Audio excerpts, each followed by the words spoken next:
Attention crew, this is your Captain Caliban speaking. This is a supplemental episode of Enterprising Individuals where we bring you news and tidbits from the world of Trek, also interviews with special guests, and a few little surprises along the way.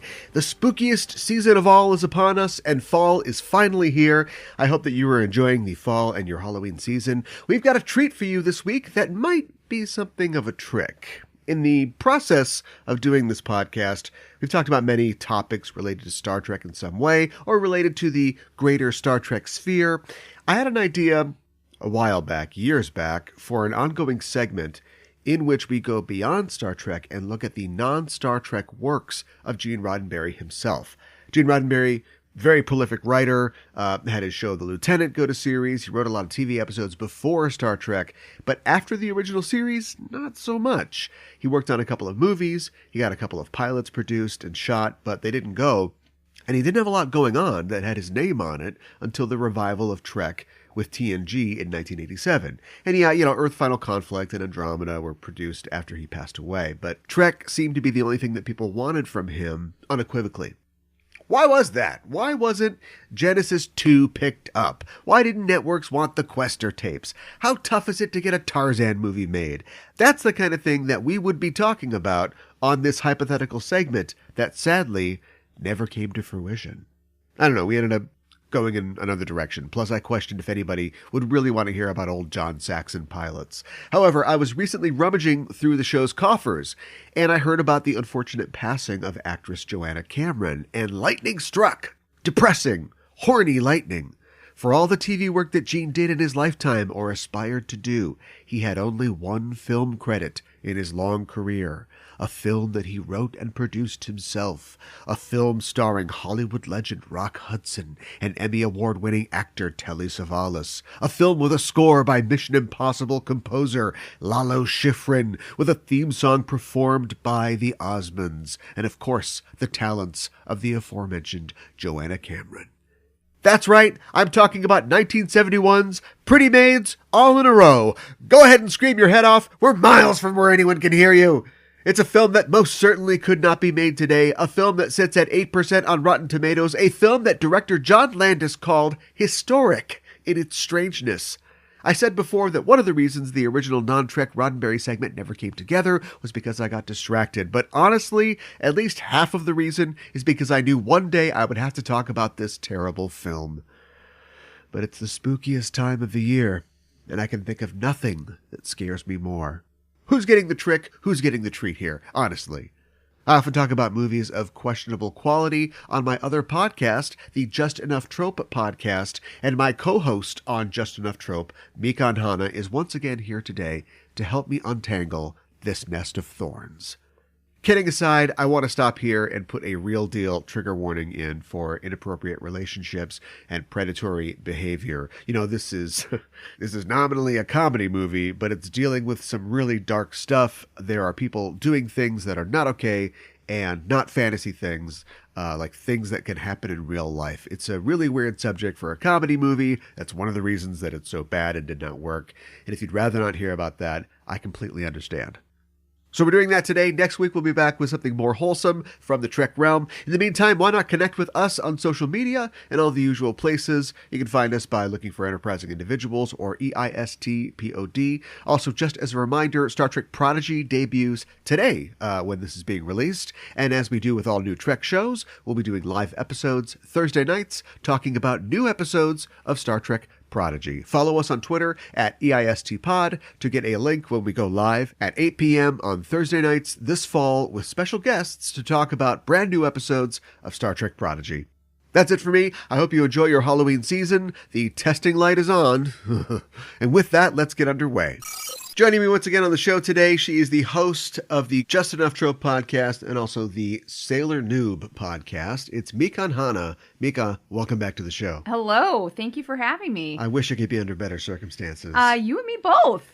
For a long time, I have had an idea in the 6-some years that this show has been going. I wanted to do a segment, an ongoing segment, where we look at the non-Star Trek work of one Mr. Gene Roddenberry. Oh, boy. Guy famous for Star Trek, did a ton of other stuff. And because Star Trek hit for him relatively early in his writing career, not even his life really, just his TV writing career, he became known for that.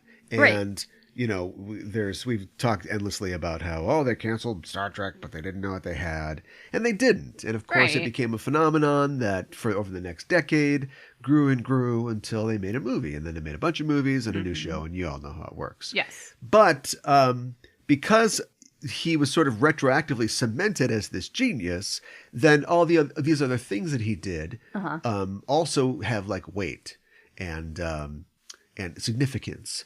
So failed pilots like the Quester tapes, you know, or Genesis 2. This is what this segment was supposed to be. It's supposed to be looking at all these other like sci-fi pilots that he tried to do that didn't work out. But I always knew at some point in that process, we would have to tackle his only feature film credit. A man who has many, many credits on IMDb, wrote a lot of TV before Star Trek, wrote Star Trek, and then also worked on a lot of things afterwards. But he only has one feature film to his name, and that is the film that was both written and produced by him called Pretty Maids All in a Row. Yes. From 1971. A time in our nation's history that, oh gosh, we really should just go back and get rid of that if we could. If you had a time machine, it's like, what are you going to do? You going to kill Hitler or go see dinosaurs? Be like, I'm going to go get rid of Pretty Maids All in a Row. I'm going to burn the negative for that. Really would be for the best. Yeah. And then maybe, I don't know, try to make some big speech on like the TV. I'll jump off the Eiffel Tower, but before I do, I'll talk about how y'all need help because it was a weird time. I feel like burning my eyeballs out. It was a really weird time, and it's for me, at least from the sort of middle-aged white male perspective, you know, the center of intersectionality. Of course. Right. Their response to it, at least their response that we see reflected in Hollywood of the time, is encapsulated perfectly in the 90-some minutes of Pretty Maids All in a Row. Oh, dear God. With 8% on Rotten Tomatoes. It is objectively a bad film. Horrible. But look what's behind it.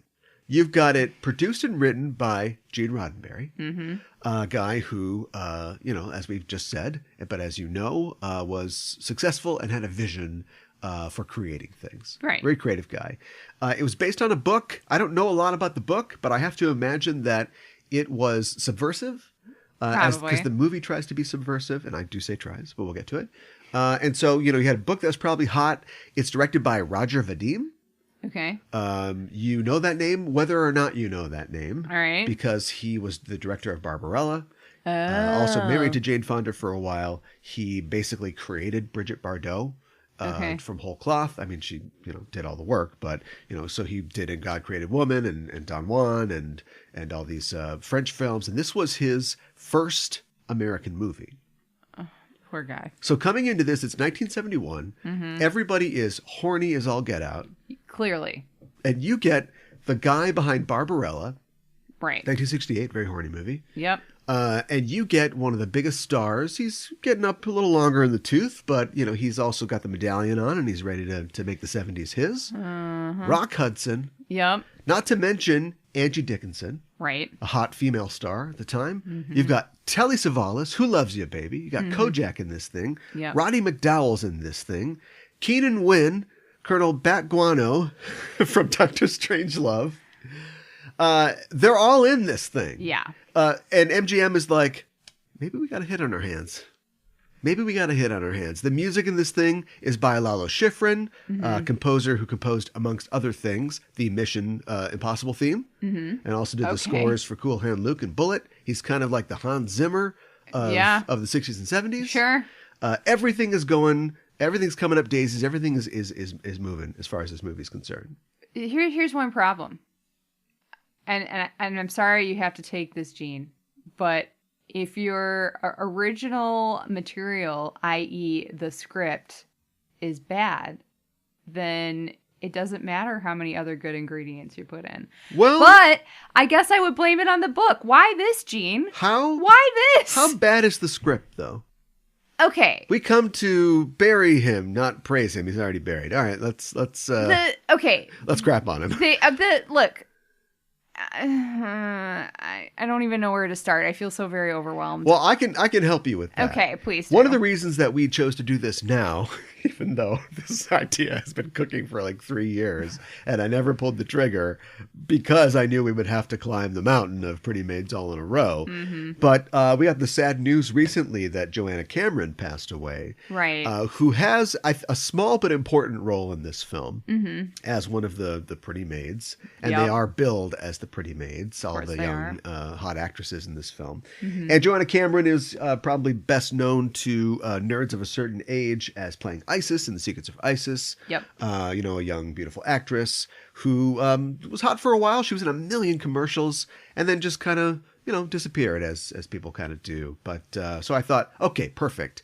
The Joanna Cameron Memorial Edition. Let's just start this and just do this and get out of the way. Oh my gosh. So blame it on me, I guess. Also appearing in this film, James Doohan. I thought it was Scotty himself. No Scottish accent. No.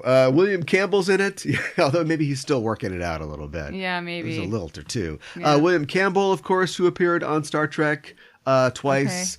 Okay. And William Ware Thaiss is the costume designer. So blame all the sexiness on old Billy Thaiss, because that's how it works. Well, who gave him that direction, though? Both on Star Trek and in this film? Yeah. Probably Gene Roddenberry. And then, boy, there's a fictional, I think it's an HBO movie about when Elvis met Nixon. And then remember the missing 17 and a half minutes or whatever of the Watergate tapes? This movie posits that it's that time is missing time between Elvis and Nixon having this big tete-a-tete. At the start of the 60s. Right. I want the Gene Roddenberry and the Roger Vadim tapes. Imagine getting these two horn dogs in a room together. Right?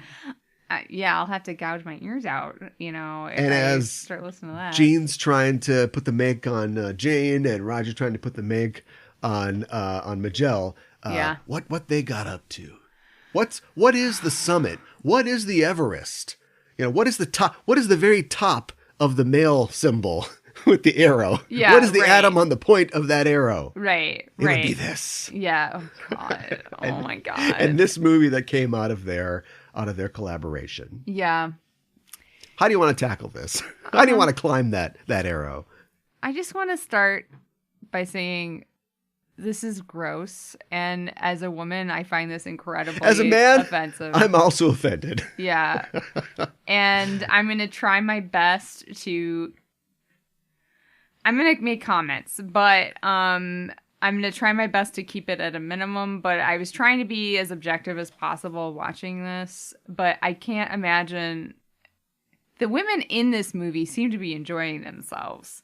But I'm not entirely sure if it's just good acting or... They are being paid. I know they're being paid. But I'm just trying to imagine a woman in the 70s watching this and enjoying it or pretending to enjoy it. There might be a magnification. It might be more than the sum of its parts. We know that Gene was a horny individual. Mm-hmm. And we know that Roger Vadim was the same.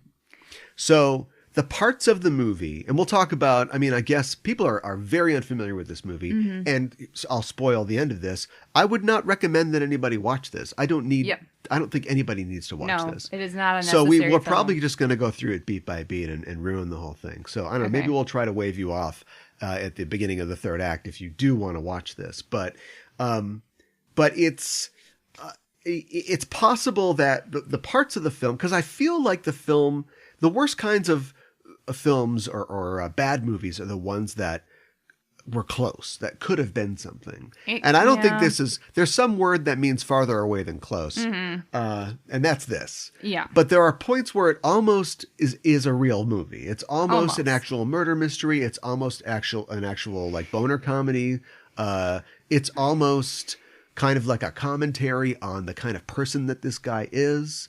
And you could feel that those things are in the script. When our, Lothario, notorious p-hound, Rock Hudson, I know, is working with the kids and they're reading like Don Juan, it's like somebody wrote that and his name is Gene Roddenberry. Like I'm drawing a parallel to the character of Don Juan, not just the idea of him being a legendary Lothario, but also the idea that he was an iconoclast. He was, he was flouting the church. He was flouting society. He was flouting all these things. Sure.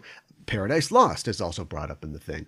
Same thing. Satan in Paradise Lost is one of the first anti-heroes in popular culture. He is the ultimate renegade. So it's like that's good stuff. Like that's a good foundation. We open on butts. Yeah. And we move on to boobs. Well, I don't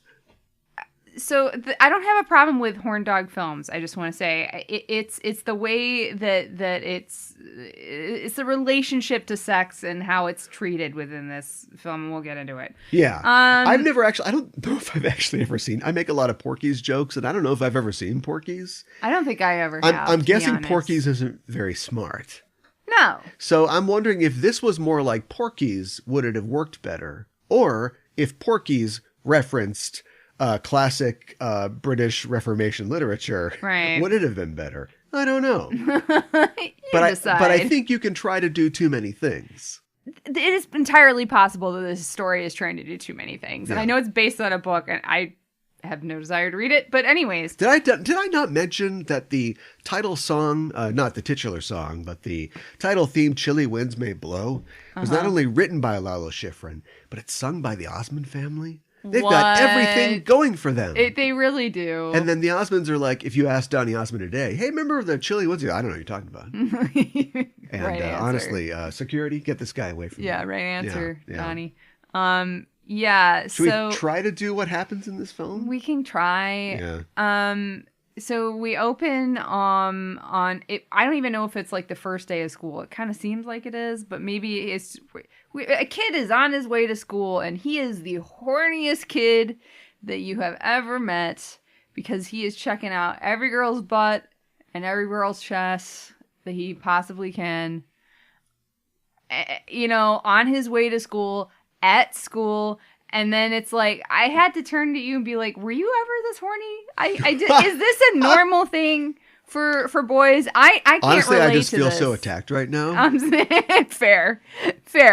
But it's just like, it's intense. And it's like, we get it. You're a horn dog. And then we learn very early on, he hasn't had sex with anybody. He hasn't even touched a boob. There's very boner comedy. Yeah, it's both the time, and I think it's both the director, Vadim, where you still have like teen comedies or even like adult man comedies like The 40-Year-Old Virgin. Sure. Where the idea is this person is frustrated. We're going to show that like cinematically, but it's open season on male gaze in 1971. Oh yeah. So we are just going to see like panties. Mm-hmm.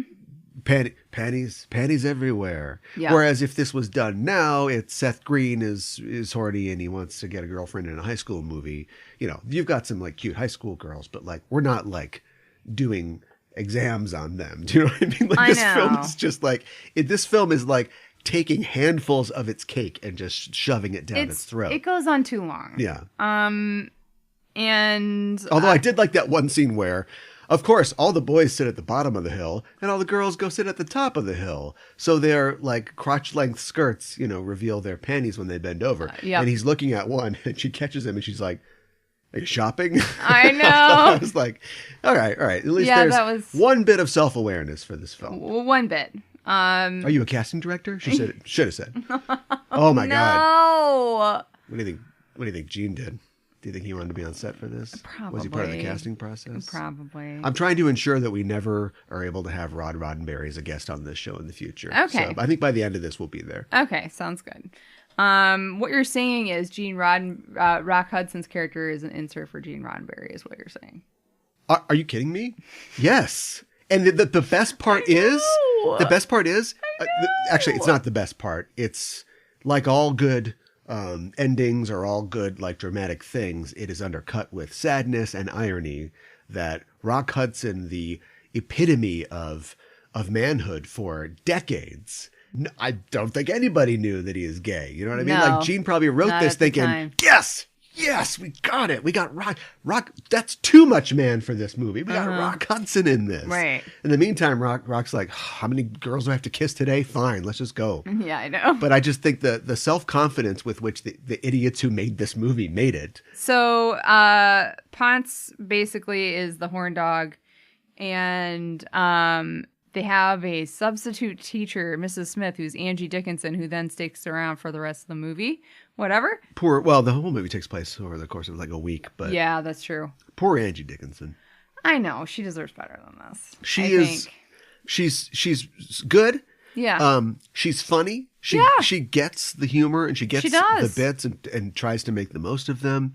And all she ever got was crap. Oh God, yeah. She deserves so much. She's still around, but she deserves so much better. Somebody do a Venus for Angie Dickinson. Remember, like Peter O'Toole, the last part of his life, he did that movie Venus, and he got an Oscar nomination. Somebody do that for Angie.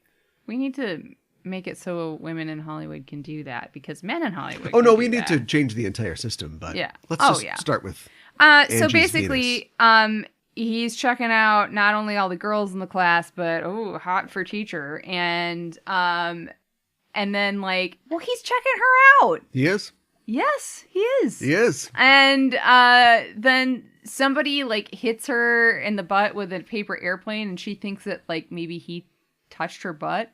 And then she's like, what did you write, young man? And she cozies up to him. There are many parts in this film where a tragedy could have been avoided. And the first one was, or maybe one of the first ones was, I think this student touched my butt.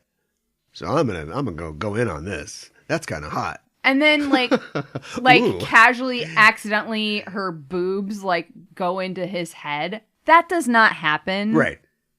Don't. That doesn't happen. Don't be coquettish when you think your student touched your butt. Yeah, it's not. That's cute. how we get into a Mary Jo Laterney situation. Right, and which is kind of what this film That's what the entire movie is. Yeah, and he gets aroused and he excuses himself to go to the bathroom, and you think maybe he's gonna, pleasure himself or something, relieve himself. Right? Don't you understand? The pressures I understand. that are on him. Yeah, he sees a kind of bluish leg from the stall next to him. It's in the bathroom. Smurfette. Yeah, he's in trouble, and he goes in there.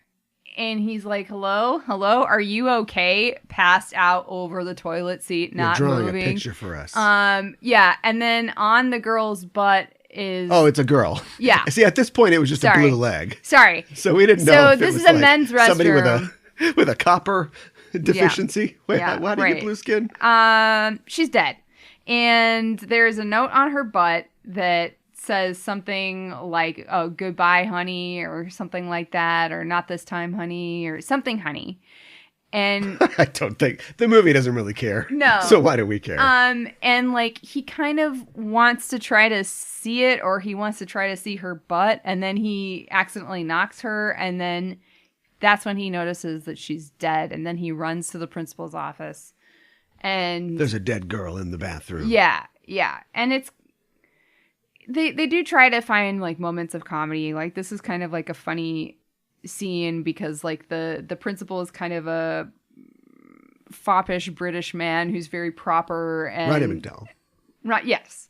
Cast in type. Yes. And then his assistant is kind of, a quote unquote uptight woman. Well, she's got a bun and glasses and stuff like that. I'm basically describing myself. And but she he's all there was a girl, and the woman, he's trying to tell them, and they both keep interrupting him with various things. So it's kind of this comedy of errors thing until he finally gets out that she's dead. So basically it kind of turns into a murder mystery / boner comedy. Well, let's paint the whole thing. Okay, while this is happening, we see flashes of it's Rock Hudson, and we learn that he's the assistant principal / guidance counselor / football coach. And I don't know what else. Drama teacher / Korea War vet. Right. Silver Star, Purple Heart. Yeah, you got it. Yeah. And he walks on his hands everywhere. Yeah, and he is doing a one-on-one lesson with a hot girl. He's having sex with one of the students. But then we find out, this is really gross. Like, he's a guidance counselor, so he's got a lock on his door, and he's got this light that says testing that he's supposed to only use when a student is testing, so it doesn't get they don't get interrupted. Taking like a personality test. Yes. Instead, he uses it so he can have sex uninterrupted with his students, and it's gross. It reminds me of Matt Lauer with his button on his desk. Yeah. I freaking hate it. Yeah.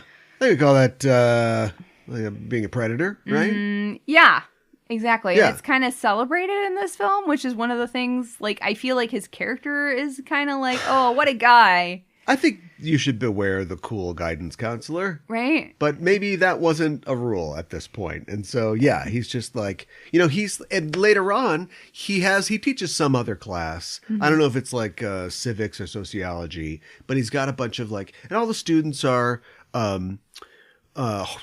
flower children / guess who, video girls or something like that. Sure. Right. So they're so he's got him in the sociology class, and he's a real turn the chair around, come on everybody, let's rap kind of teach, right? Yeah. And so he's got them talking about stuff, and I just thought one of the first things that we see him talking about is he's getting them to have a debate about how the police enforce the law, but the police only represent one point of view, and if they are run by conservative people, then it's just sort of like the enforcers for the conservative viewpoint. And I'm like, I don't disagree with the statutory rapist in this case, but damn you, movie, for putting him in this position where he is this intellectual Superman, right? That middle-aged men like Gene Roddenberry and possibly Roger Vadim, who also had a string of young wives, probably see themselves as, and they're like, I'm going to get me this piece of this,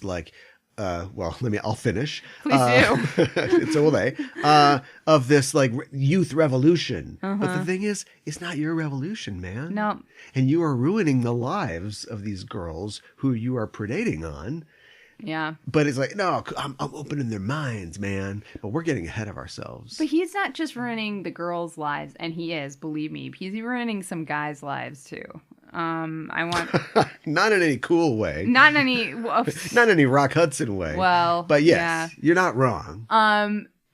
Basically, the murders pile up. The horn dog movie stuff continues to happen, and we kind of see what's going on. I mean, of course, we know before, the cops know, of course. But it's not.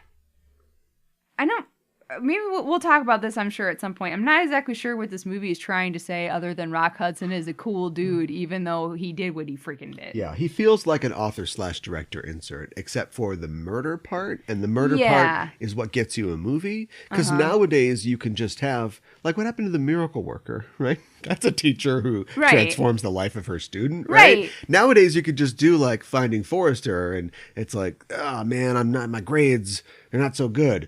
Well, look out, dog! I'm gonna teach you how to do English. Right. I haven't actually seen Finding Forrester, but that's fine, right? You can do that kind of movie, but maybe then you're but it's got to have an angle. It's adapted from a book, I presume, in the book. Oh, that's right. We're leaving. He's on the lineup of suspects as well. Yep. The guy that wrote the book. Oh gosh, yes. Because it all comes author. Yeah. Because it all comes from that. Mm-hmm. Author insert. Author insert. It's funnier. Yeah, that's what I meant. It's funnier with what we're talking about. All right.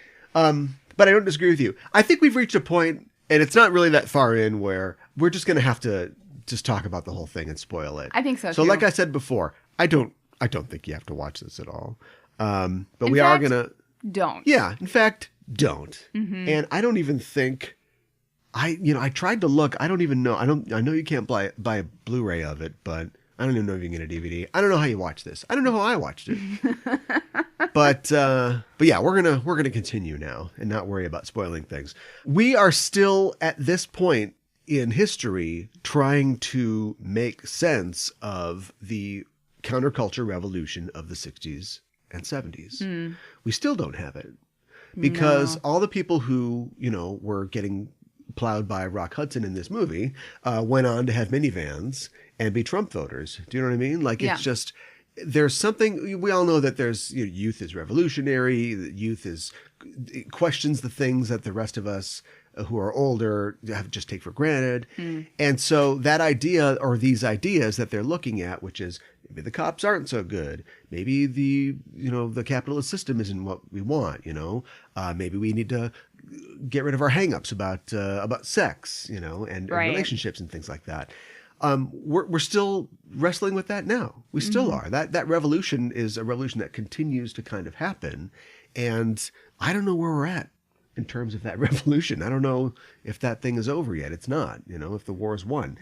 But something that you see, or I have seen specifically, is, I have this theory of like, Gene Roddenberry was a guy who fought in World War II. Yep. He was a policeman. He was a commercial pilot. He did all this stuff and then was like, I'm going to write for TV. And by the time that he was really making it in TV, he was already in his like 40s and going into his 50s. And so he was like, you'd get episodes like The Way to Eden, where they're like, hey, he's my brother. And, oh, yes, boy. I know. Well, maybe the army people and the flower people can like all like dance together. And hey, brother, that reaches. And you're just like, oh man, this isn't it. And this is like 1968. All you had to do was just throw open the door of the studio and go, you, come here. I know. And you could have had something more authentic. But it's just like this idea of maybe it's sci-fi, or maybe it's just Hollywood, or maybe it's just the continual self-assuredness of white men that makes them think, I get this. Let's do it. This is great. Get in the hot tub. I'll see you at 8.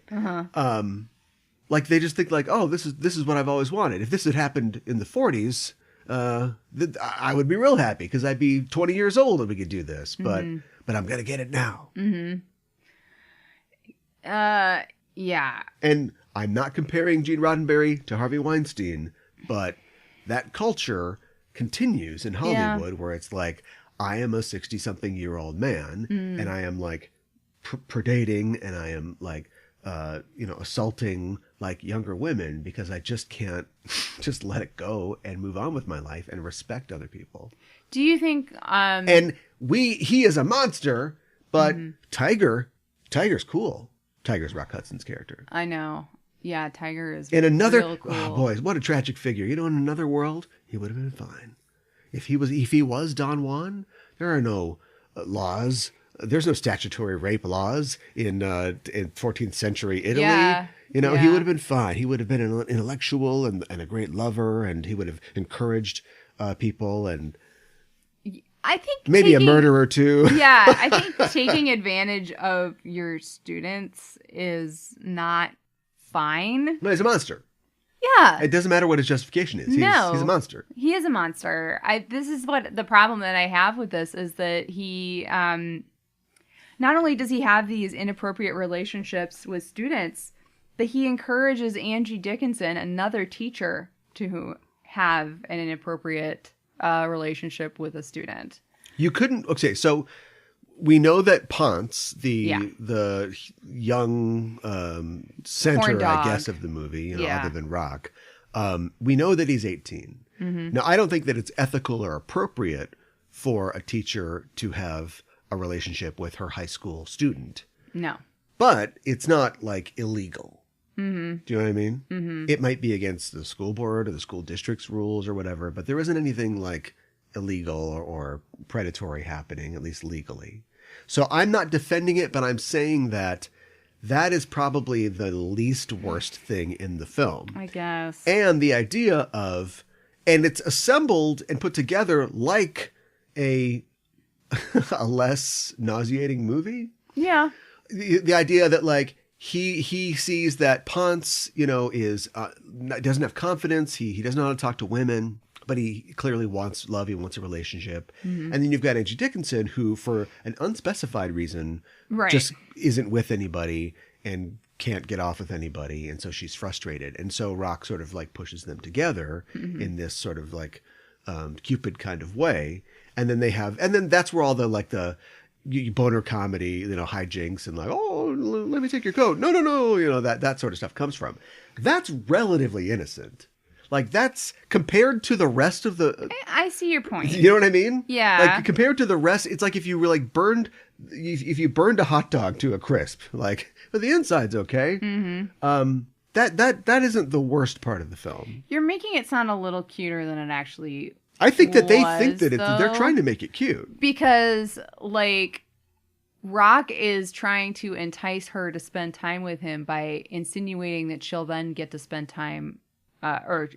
Tiger is trying to get her to spend time with Ponce and with the idea that then she'll get to have sex with Tiger. With Tiger. I don't think so. You don't think so? No, I think that she is generally horny, which is something that you see in movies sometimes, definitely movies of this period. I think everyone in this movie is generally horny. No, everybody's horny, but I think she and Ponce are an equal amount horny. And whereas as a... let's say 35-year-old woman, she should go to a nightclub and Ponce should, get a gym sock. Instead, they find each other. And like I said, I'm not defending this. I'm trying to do my best in several different, very dark shades of gray here. Yeah. But I think that in another life or another movie, you could take that out and make that more of a thing. It's the dynamic is totally different because she's a woman and he's a boy. Yeah. The Bechdel cast would say flip that around. So if it's him and her, and we have that in this movie, it's Rock nailing all of his hopefully 18-year-old students. Although we know for a fact that the first victim was 17 years old because they say that when they're doing her autopsy. Yeah. So yes, this is a sex predator murderer man. Yeah, but his mustache, chef's kiss. His mustache should get an Oscar, posthumously. What if his mustache did all the killings? Stop. Has anybody ever been possessed by their mustache? I feel like I've seen like a Simpsons or something like this. The Simpsons did it. Yeah. Simpsons did it. Yeah, right. This movie like is very hard boner comedy. I didn't mean to say that, but very hard boner comedy, and then just takes a hard left into murder mystery, but tries to kind of mishmash them together. It's like the tone like changes as soon as he finds that dead body, but they still try to keep it light. You mean 4 minutes in? Yeah. The tone changes 4 minutes in. It does. It does. Yeah. It just gets everything so wrong, though. Like, what are they trying to say? We talk about... Exactly. But that's exactly where I was just about to go. We talk about, on Just Enough Trope, all the time, movies, and we try to fix them often. And I don't think that this is worth fixing, but I do think that we have to put our disgust aside for a second, be a little clinical, and try to figure out what the hell that they were trying to do here. Yes. And I think that it is evident in what I said before, the mentioning of Don Juan, the ideas of them doing Paradise Lost, but those are just academic. And spiritually, that is to say, in terms of what it makes you feel and what it means, they're just so wrong. They're quoting Paradise Lost, and at one point she's going to read Paradise Lost, and I got to tell you, I've read Paradise Lost. I did a whole class on Milton in college. Sure. There aren't a lot of erotic passages in Milton or in Paradise Lost, but they pick this part that she's supposed to read, and then he's like, oh boy, hearing her read this in her sweater is like, oh, well, that's doing it to me. And the part that they do is from like the first book of Paradise Lost, where Satan meets his daughter, Sin, and she talks about the time that he raped her and how she gave birth to 100 hounds that like chewed their way out from inside of her. They should make a movie about Paradise Lost someday. Oh my God. Let's put Denis Villeneuve on it. Physically sick. And it's like, that ain't it, Chief. You could literally do books 6 or 7, I can't remember which one, but you could do the book about when Adam and Eve eat the apple. And up to this point, they've been having, lust didn't exist. So they're having some kind of like they're doing their duties as man and wife, but Sure. it is something different than the sort of carnal pleasure that we get from the knowledge of good and evil and eating of the tree. Sure. So there is like a kind of hot sex scene in the middle of Paradise Lost. Of course. But if you had read that far into Paradise Lost, you would have been like, this is what we do. This is it right here. See, Wikipedia didn't exist back then. They had known, somebody didn't have to like read the yellow and all black of it. stripes, the cliff notes, and he's right. like, I'm one Right. chapter in, and Exactly. I've got it. We've Yeah. got it. We can stop. So like they're not even really prepared to do what it is that they're trying to do, which is to say that this guy is misunderstood. I want to be very careful here because I'm going to refer to another work which is misunderstood, but I think is a work of genius, but unfortunately deals with some of the same themes, and that is Vladimir Nabokov's Lolita. I knew you were going to say that. And the idea that the Humbert, the protagonist, is a guy who thinks that he is an iconoclast, and he is a man of letters, and he is overeducated, and he looks down, and he's European, and he comes to America, and everybody is a slack-jawed yokel in America. Right. The thing is, he tells the story, it's from his point of view, but the author, through him, lets us know that he has no idea what he's talking about. He's pathetic, he's an idiot, and he ruins several people's lives through not just being able to control himself, and get help. Yeah. And whereas the narrative of Lolita like buries Humbert, the narrative of Pretty Maids All in a Row makes Tiger McGee, or whatever his name is, I don't know what his last name is, seem like if we had just fed this guy some more teenagers, he could have like been president and like solved world peace. What the hell, man? And there are only a few moments where it's sort of like dark, and you can kill people in a funny way. Jason's been doing it for years. Yeah. Or you can kill people and it's like horrible. But they don't pick a lane on either side. And so the movie barely tries to hide that he's the murderer the entire time. Yeah. There's one fake out where we see that Joanna Cameron is watching him with another girl, and you think like, oh, jealous. He's had too many dates. He's seen too many of these girls, and one of them's like, a freak. And then she appears, in a boat dead or something like that. Yeah. And so that's that. I think she's the one by the fan, right? Or like, stay cool, honey, or whatever. Yeah. Yeah. Great jokes. I know. And then later on, like, Colonel Backguano interrupts one of his assignations with another girl.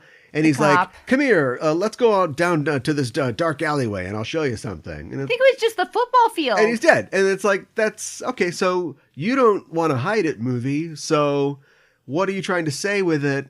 And it isn't like he was killed in a funny way, like surfs up, he hits him with a surfboard. Do you know what I mean? Like he's just, it has the trappings of a black comedy, but there's no comedy. Mm-hmm. I think he was trying to say that like the cop was having sex with the girl, but it's not like he made it look like the cop offed himself. You don't think so? Nobody says that. I don't understand why you would just put them by each other. Plus, the cop has been the source of that funny runner where he screws up and then we smash cut to outside the school and he's got to direct all the traffic from all the people coming by. They put him on traffic duty. Yeah. As soon as you kill him, you lose that bit. You do. I'm okay with losing that bit. But we have to have some bits. This is a black comedy. Well, he does just like also like wave his gun around an awful lot. That's funny. It's like freaking gun safety, man. Yeah, he comes into in the bathroom, and first of all, there's like 20 teenagers in the bathroom who all want to see the murder scene. Yeah. And he's like, all right, come on, get out of here. And he's like gesturing with his gun, and then he opens the bathroom door to see the body, and he's like, all right, I'm gonna take some notes, and he gets his notebook out, and he's like, oh no, I gotta put my gun down and put a pencil out. And it's okay, it's like you're building a thing. Yes. I kind of see what you're doing here. Yes. Jimmy Doohan is a great actor and a funny guy, and he literally has nothing to do. Same thing with William Campbell. Yeah. That neither of them have anything to do, and if you would write that in, you would have, you've got Jonah Hill, and you've got Seth Rogen or something like that, but then you've got like a cast of other characters. Right, who are also funny and also doing things. Yeah. Yeah, I agree. Don't girls talk to each other? Yes. If he was doing like the entire senior class I think the idea... It would get around, I wouldn't think it? the idea is... They're just cool with it? Yeah. Because Hildy's like, oh, well, we don't really think that it's... Uh-huh. You know, Kojak, our generation has a different idea about love. Yeah. Yeah.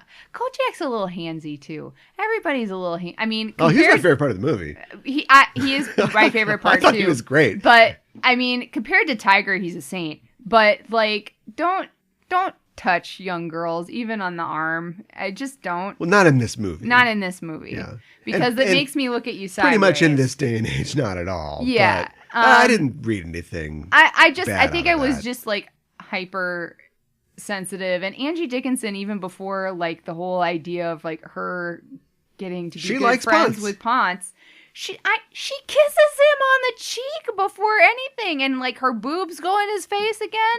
It's like, always with the boobs. Don't touch your students. Just don't do it. There's I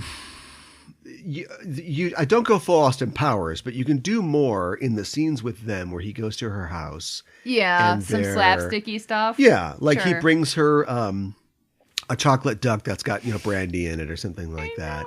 And then he sits on it, and so that's how you get his pants off, and he's in the tub, and they do the thing where it's like, oh, I dropped the soap. And it's like, oh, I think I've got it. And he's like, no, I've got it. It's like, that's not... Oh, if you went back, I bet in excavated Pompeii, we'll find a wall with, that's not the soap written on it. That's how old that joke is. It is. But there, I don't know if there's just too much going on in the movie, which is only 90-something minutes, but you could make a meal out of those scenes. Oh, I don't know. I'm trying to help you do this, but yes, there could be more. They are the bare minimum of sex comedy. Whoops, that's not my hat kind of scenes. Like before he shows up, she's like kind of casually looking at this coffee table book about sex positions, and then the doorbell rings, and it's this huge book. And what's the joke? She hides it underneath that, but also she's looking at it, and then she's like, oh, turn it to the side, upside down. It's like, turn it the other way. Stuff. Remember, this is 1971. That's fine. I don't have a problem with that. But she hides it underneath the pillow, and it's not hidden very well. And I thought, oh, this is going to be a setup. He's going to find it, and it's going to be awkward, or at least awkward for him. But they didn't do anything with that. That's so hard, though. I guess. You gotta write lines and conceits and... Wow. Ugh. You set it up. It was right there for you. You just didn't... Anyways. I just want, like... Why am I helping this movie? Yeah, I don't know. I'm not saying that... I don't know. I don't know what I was going to say. I just don't... I worry about the men that I idolize from the 60s, like Gene Roddenberry. Like, I worry about these guys because it isn't like there aren't people who, are dating people that are too young for them today. Looking at you. Michael Sheen. Tim Burton. But or Tom Cruise, that hasn't gone away. No. But we've also, like, especially in today's society, like there is a division between the left and right, and there is a division between the young and the old. The old who are going into the ground and taking society in America as we know it with them, and the young people who are like, well, we don't know what to do now. And there's no sympathy really on either side. Mm-hmm. And it didn't, if this is what we get, if the world looked like this in 1971, that's not a good world. No. But at least older people saw something in that youth energy, and wanted to be a part of it. But the truth is that you can't really be a part of it. Like, I go on TikTok and I don't have any idea what's going on. Well, right. But exactly. I'm also like, it seems kind of neat. I enjoy that TikTok. Right. But also recognizing I am too old to really understand this. Yeah. It's not for me. I'm not sure Gene ever thought that he was too old for anything. I don't know that he did. Can we talk about... Please. Tiger's wife and daughter? Why does he have a wife and kid, period? It just makes it worse. ? Also, are we supposed to take the idea, like, she looks like she's barely older than the high school students, but they have a 4-year-old daughter together. So are we supposed to think that, like, maybe she was like a former student of his or something like that? I didn't even go that far. Like, has he been doing this for a while, but he, like, married this girl? I don't think so. Okay. So first of all, the gorgeous Barbara Lee is his wife. Yes. And he's got a daughter. And I think that it's just a twist. It makes him, Yeah. it's like the Mad Men twist, right? First episode of Mad Men, he cats all around the town. I think he scores 2.5 women. I don't know, he does a half. And then he comes home, puts the briefcase down. Oh, honey, you're home. And he's got 2 kids and a wife. And you're like, oh my God. And so they get like one quick moment out of that. And then the wife and daughter just are dragged along through the rest of the film with no real... Is it once again that like, no, this guy, he can do it all. He can have it all. He can have the wife and a family. Maybe there's a thing where we see that the wife is in on it. Yeah. There's a suggestion at the end that he isn't dead. Oh my God, please be dead. And that she's going to meet him in Brazil. Yes. But like maybe we get a scene where she's like his accomplice. She hides the bodies. Or that like she doesn't know he's killing people, but she's okay with like an open relationship because it's the 70s. You know, he's a good father. He's a good husband. I don't care like what he does when he's not here. But none of that is developed. No. And then there's like this one scene where they're at the marina and it's literally just, oh, we are laughing. And, you know, and like, oh, I love you too. And like, let's go, let's go to Brazil. And then the little girl goes, I want to go to Tahiti. I was like, what the? They have an extradition treaty, honey. So it's like, Brazil it is. Who the heck are you? Yeah. And then like it just kind of like stays on it a little bit too long and doesn't really go anywhere and doesn't add anything except to remind you that he has a wife and a daughter. Which is an institution that's okay. Yeah. Otherwise, I feel like institutions are taking a kicking in this. Right. Man. Because school is taking a kick. Yeah, because school, he dictates these tapes, and we don't know if he says chapter, so maybe he's writing a book.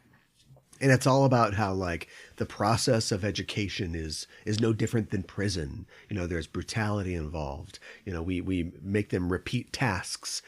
Well, I don't necessarily disagree as somebody who, you know, academia did not work out for me. But of course he is a statutory rapist murderer. I was like, you are a part of that system. Yeah, but he's trying. He likes his place. And you said like, oh, did he come from another school? No, he loves this school because so he much get so that away he is with it. Right. Yes, because he's got his little light he can turn on. Yes, but he's trying to get Ponce to be the new I him. know. That's his ultimate plan. And he kind of succeeds because Ponce starts picking up chicks at the end of the thing. And the cycle continues. This isn't a comedy. This is like a diagram of like the cycle of abuse. Yeah, it is. But I had another thought regarding that. A couple of thoughts. Oh my God. Okay. So Table for 4. We don't hear like we don't know what him and Ponce work out. And like Ponce is okay from the car. I liked the last scene or the second to last scene. Yeah. Yeah. Well, go ahead. But so I don't know if they worked anything out, but supposedly Tiger is dead and Ponce is just he's got a swagger now, and now he doesn't want to marry his teacher all of a sudden, who he's had sex with once. But you know, I mean, whatever. I'm not judging. Pipes are clean. He's moving on. Yeah, I guess. But what if Tiger is not dead and he somehow came into a large amount of money and gave some money to Ponce so Ponce could buy a new moped, because he's got a new moped at the end of the movie. He has a full-fledged motorcycle. Yeah, and it's got just a like cheesy 70s motorcycle. Leather gloves. Yeah. And he's talking to not just any girls, but other pretty maids who Tiger has slept with. So is he continuing the cycle, or has Tiger told him, you need to get these girls and we'll meet them up, and then I'm going to kill them, and then you're going to help me? No, like, no. No? Okay. No. I wasn't sure because the movie just freaking ends. Like Kojak sees He tries to commit suicide because all of his goals are frustrated because he is beat by the system. We've seen other movies where somebody gives up and is beat by the system. Here are a list of them. I can't think of any right now, but there's a ton of them. And there are tragedies because of that. Yeah. And they're pulling that with the Cool Hand Luke, right? I haven't seen Cool Hand Luke. All right, well, that doesn't matter. But they're pulling that here because I except for hating everything that the movie stands for, they follow their own perverted star with the last scene where he has, what's his name? And he's like, and Rock starts to break down, and we see that he is cracking and that he is really crazy because he just wanted to like help some kids, man. Yeah. And to score some teenage poon. That's all. And he's hitting the ceiling of the car, you know, and then he, you know, just is revealed to be a complete monster because he drives off the pier and takes Ponce with him. But then he saves Ponce at the end. How do we know that's true? So either he had a change of heart at the end, or he was trying to sacrifice his reputation by, you know, pretending to save Ponce's life while he's just faking his death. But I liked that scene because it was a little bit of 70s filmmaking. You know, we see that he's spooling off his philosophy about like, you know, keep these kids down, man. I'm trying to help them get their panties off. And like Ponce is going, yeah. But then we're seeing a scene that's in his mind where Ponce is like, I could run away from the car, but then he'd just back up and then he'd like strangle me to death. And Ponce is terrified at what's going on. It's like, wow, human emotion. That's real. Yeah. What would that be like? I know. No, it was great. So anyway, back to my point. I think the movie is making fun of these institutions, but it's also making fun of over-intellectualizing, which I think was probably also a countercultural thing. You know, all your systems, man, you got to feel it. You know, it's the age of Aquarius. Sure. And so he's giving these students these personality tests, which are made by like psychologists, you know, and with bow ties and pipes or whatever. But he's just rapping with them, man. Just rapping with them. Yeah. And then also penetrating them sometimes. But they're making fun of being over analytical, you know, because he calls it like, oh, we're going to do an experiment. And then he gropes Angie Dickinson. Yeah. Or like also which is just possibly just assault anyways. Well, if she's okay with it, which she is, she's not eventually assault. Okay with it. Well, yeah, you're absolutely right. So it's also possibly, except everything that we've said before, it could be making fun of or showing the way that a charlatan with bad intentions could take advantage of this free love thing.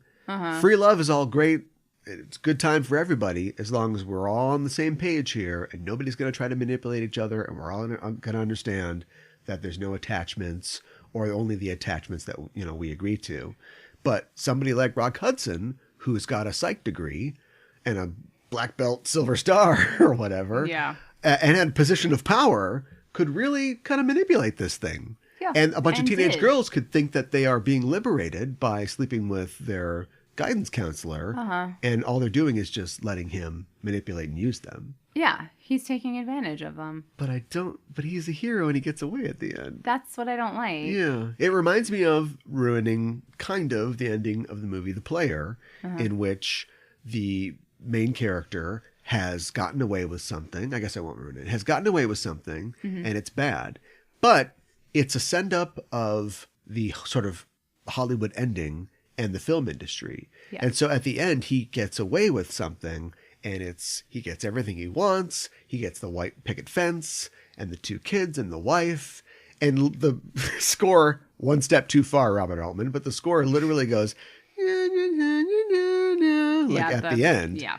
And it's supposed to end like that because they're making a point. This kind of does that, but I don't think that they know that that's like the end of the point that they should have been making.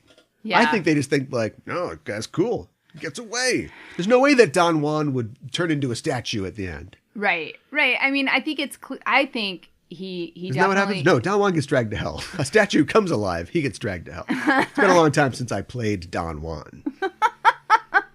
Don't laugh. I played Don Juan. I know you did. That's a funny statement to make. Anyways, when I was dragged to hell, the director insisted that they play Arthur Brown's Fire, so we did that. Oh my gosh! Yeah, wow. The Crazy World of Arthur Brown. Fire. Right? Yeah.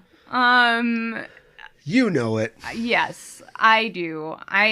I think he definitely got away, right? Because like the wife, but then seemed why like don't she you? was smiling Yeah. at the funeral, Why, and then you can't afford the exteriors, but like, why don't you then just cut to a beach in Brazil? You know, you do that one, you do that shot right down the long avenue that goes down the thing into the bay, like they had in Fast and Furious. And then you see like Rock Hudson, you know, hug his wife and bounce his kid, you know, on his knee, and then it's good times. Is Kojak there? Does he see them? This isn't Silence of the Lambs. Yeah, I know. Kojak, yeah, but then also, why have Kojak go? I think I'll go to Brazil, and what, like badger the wife of the guy? I know. So you can hope that he's still alive and find him. He's gonna. It is kind of like Silence of the Lambs. Yeah. So. I'm having an old friend for dinner, baby. Oh no. Who eats you, baby? No. I do. No, that's terrible. I just invented Hannibal Kojak. Oh, You're welcome, God. world. Anything else to say about this? It's an eyeball on the end of the lollipop stick, you know? Instead of a lollipop, it's an eyeball. Gross. Who eats you, baby? Halloween candy, sure. I can't top Hannibal Kojak. I mean, how do you follow up after that? You can't. Just, I guess. Where's the FBI? Seriously? Like 6 people. It's a joke that like 6 people have died, and I guess Kojak's biding his time, and literally like the police chief or the police deputy or whatever has died. At this point, doesn't the FBI come in and go, all right, it's our case now. Yeah. The sexy guy. It's always the sexy guidance counselor. Book him, Dano. We're done. Oh, I guess I do. I did think of 2 other things I just wanted to mention. Sure. So they did make a commentary about like they had 4 funerals at once. It was so well organized, and they just love the spirit of this town. They're going to have the football game anyways. Yeah, such a good cheerleader. They're going to have the football game anyways because we would never cancel football. Yeah. I mean, okay, I see you there, Gene. The broadest shot possible against Americana and the idea of keeping this little, you know, suburban world intact. And then the other thing we have to talk about, at least briefly. What have we missed? Kojak saying, like, something to the effect to Tiger, like, I can't have, the guilty party be a black student because people just get real upset about that and think that you're racist. You sandbagged that? I just was like, we were talking about other stuff, and then So here's a couple things. Yeah. One, there's a nice multicultural cast in this film. There is. And the benefits of having Gene Roddenberry probably run your casting couch. No, sorry. All right, look, we already said that we're not going to get Rod on the show. So, no, but they have that going on. Tiger will take them however he can get them. Yep. They do. I think that is a concession. I think that even though this is a movie about a predator who grooms his students to take advantage of them, I think that it is a progressive movie about a predator. And immediately they go, well, you run the football team. There's probably some black kids on your football team. What about this one, Jim Green? Not Jim Brown, Jim Green. Jim Green. And so, it looks like they're going to, we don't want to be seen as profiling. I think they're bringing it up because they are trying to get ahead of it. And then later, Bequano says, like, oh, yeah, we checked out that kid. He's fine. He'll be able to play in the game. It's fine. Yeah. So my thing is, like, if you're not going to do it at all or say anything about it, then just don't bring it up. I know. You're the one that brought it up. You brought it up. Well, and then Bequano, when he first goes into the school, he is like, hey, to this one kid, and the kid happens to be black. And it's like, really? I'm just saying. Thanks for keeping an eye out for this I'm just saying. Cops are being kind of racist. Why is he called Tiger? Is it because of Blake? William Blake? William Blake. I don't know why he's called Tiger. Tiger burning bright in the forests of the night. What immortal hand or eye could frame thy fearful symmetry? I don't know if that's why. That is the answer. Oh, okay. That is the answer. We've had Milton. Come on, that's the answer. They quote Shakespeare. Yeah. She's got a Bosch triptych as a print in her apartment for some reason. She's got a lot of stuff on her walls. Yeah. Which is a depiction of hell, by the way. Yep. The Garden of Earth. No, she has to have the Garden of Earthly Delights, which leads to hell, but whatever. So it's definitely plague. Okay. All right. Did you know that Quentin Tarantino selected this film as one of his choices for Sight and Sound Magazine's 2012 edition of the top 10 greatest films of all time? Oh, Tarantino, you dirty old man, you. Why? He's trolling, right? He has to be. Stop trolling. You trolling. I mean, what? There has to be other sexploitation films that are better films. I don't know if all 10 this. films are... Oh, there are. Yeah. Roger Vadim has made like 4 or 5 of them. Well, yeah, why not put Barbarella on your list, Tarantino? Absolutely. Like, seriously, that's a better film than this is, for definitely. What? Why? Jane and Roger were married for a couple years after this. They divorced in 1973, I think, but they were kind of estranged at this time. If they hadn't been, he would have got her in this, and she would have been Angie Dickinson. Don't you think? Yeah, I think so. Yeah, Definitely. So, bullet dodged for Jane. Yeah. But poor Angie had to take that bullet, policewoman. I know. Well, now that we've ensured that we'll never get Rod Roddenberry as a guest on the show, I think that we've done our work. Usually when we talk about movies like this on Just Enough Trope, we end by saying, would you recommend this film? And I'm asking you, would you recommend it? I'm going to say no. Yeah. And honestly, I don't often say no, but I'm going to say no because I don't... I don't think you can really get anything out of this unless, for whatever reason, you're a Gene Roddenberry completionist. Then by all means, but You go to that every time. I do. Fans of the show will know that you always say, if you're a completionist, if you're a head injury completionist, I recommend running into the wall at full speed. No, do yourself a favor and don't watch this movie. I think we've covered it pretty well. So if you're curious about it, you've listened to this podcast. Yeah. I would say don't. You know how like in a movie or a TV show where there's a character who is a murder detective or a medical professional. The X-Files. This happens a lot in the X-Files. Scully and Mulder come across some person who's been disemboweled by an eagle man or something like that. Sure. And the new guy's in the back puking his guts out. But Scully's just like, fascinating. I found eagles in the guy's ball sack or whatever. Right. That's how I feel about movies like this. I am Scully going, what a fascinating carnal mess we have here. But I wouldn't recommend it for that reason. I wouldn't then take Polaroids of that and show it to everybody. So I think it is fascinating as something that shows the dark side of getting a lot of the impulses of the social and sexual revolution wrong. Right. For that reason, I think I'd love to do a term paper on this. Sure. Except I hate school, man. But you love as writing. a movie and as an experience, I would not recommend it to anyone. No. It was horrible. Yeah. And you don't really want this. I don't think I'm quite at the... You don't want this. No, I'm not at There's a reason they don't talk about this. Exactly. They're not going to make an animated version of this for Paramount Plus. Please, God, no. That is a horrible decision, and I wish you had not put that out into the Pretty world Maids just now. All in a Row. Plus. Little space moped. Seeing a lot of green butts. Where can people find you online? Yeah. Jeez. Not looking at green butts. They can find me at Mikanhana on Twitter and at justenougphtrope.com. And I'm not quite at the point where you are. It's like Scully not being feeling physically ill. I felt physically ill at the beginning of this film. Yeah, I have a quote. I have a quote from Mikanhana. Yeah. 10 minutes, 51 seconds. What is this movie? Yeah. I think I also said at the very beginning, I'm going to hate this, aren't I? Yeah.